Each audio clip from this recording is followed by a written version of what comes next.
قل أوحي إلي أنه استمع نفر من الجن فقالوا إنا سمعنا قرآنا عجبا يهدي إلى الرشد فآمنا به ولن نشرك بربنا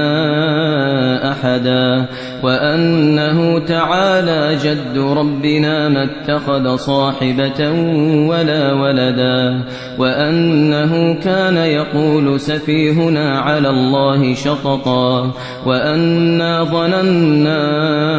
أن لن تقول الإنس والجن على الله كذبا وأنه كان رجال من الإنس يعوذون برجال من الجن فزادوهم رهقا وأنهم ظنوا كما ظننتم أن لن يبعث الله أحدا